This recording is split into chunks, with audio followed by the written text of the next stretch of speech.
For 2 glorious years, I'd been touring my one-woman show, The Pink Hulk, one woman's journey to find the superhero within, that I wrote and star in, traveling across the US and internationally. It chronicles my empowering journey as a 2-time cancer survivor. Non-Hodgkin's lymphoma, then breast cancer 15 years later. It's my greatest accomplishment, next to being cancer-free.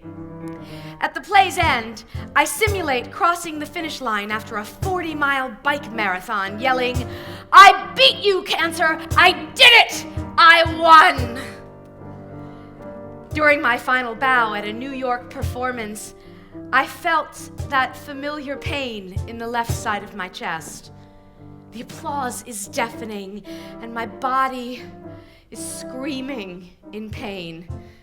I smile, but behind that smile is terror. I know then that the Pink Hulk has a second act, and I don't want one. Where is my superhero now? Will I find a third superhero from within? Is it lymphoma again or breast cancer? I call the survivorship department. I have cancer again. The nurse reassures me it's probably a pulled chest muscle. I know it's not. Mammogram results show a new spot in the same quadrant. A subsequent MRI reveals new lesions in the chest, explaining my extreme pain, and then a PET scan. That appointment finishes at 4:30 p.m. My call time is 6 p.m. at Theater Row on 42nd Street, as the Pink Hulk is a finalist in a play festival. I'd brought my costume and suitcase of props, and in the bathroom of MSK's nuclear medicine department, I apply makeup and I don my costume. Not the dressing room I'd imagined for the Pink Hulk's off-Broadway debut. As I exit, the staff cheers and wishes me good luck. Dr. Gabriella DeAndrea, my oncologist, tells me the show must go on. And it does. I perform as if nothing happened. I am a damn good actress. The PET scan lights up 3 areas. I'm devastated. Not again. 2 days later, after having 3 biopsies, and with Dr. DeAndrea's blessing, I fly to Portland, Oregon to perform the Pink Hulk.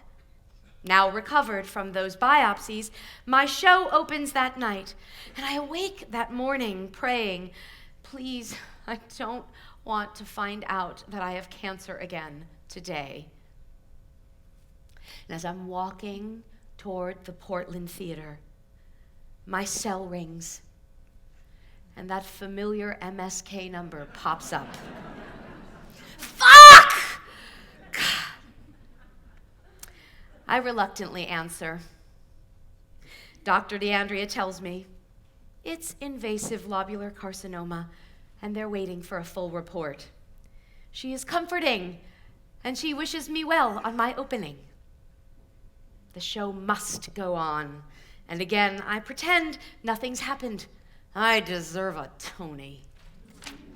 The lines, "I beat you, cancer, I did it, I won," become increasingly hard to say.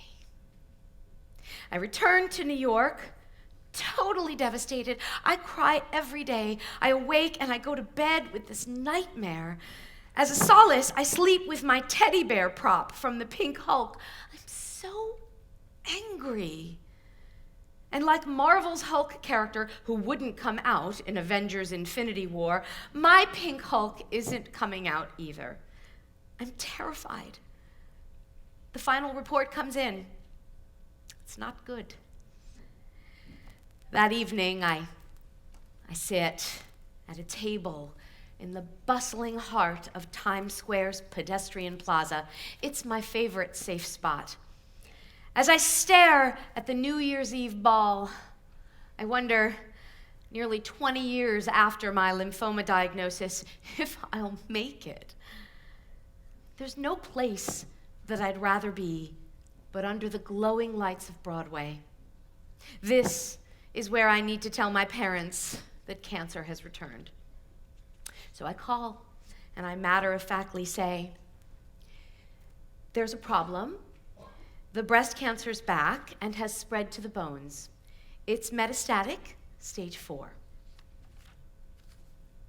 There's an eerie, unnerving calmness. This time, no tears, just shock and sadness in their voices. As we discuss details, my parents' responses sound as if they're answering whether they prefer pepper jack or provolone on a Subway sandwich. And stage 4? My lymphoma was stage 3, and my original breast cancer was stage 2. Now I've jumped to stage 4? It's considered incurable. I try to process this. I don't like the words metastatic or stage 4. I'm reframing it. I won't call this stage 4, but stage Valerie. I'm empowered to name it what I want. I begin to hulk out, and I find the superhero within yet again. And my friends and family rally around me too. And as I take that first oral chemo pill, I sit at Earth Cafe on West 98th and Broadway, where I wrote the Pink Hulk, ready to start the second act, determined for this new, improved version to again tour the world.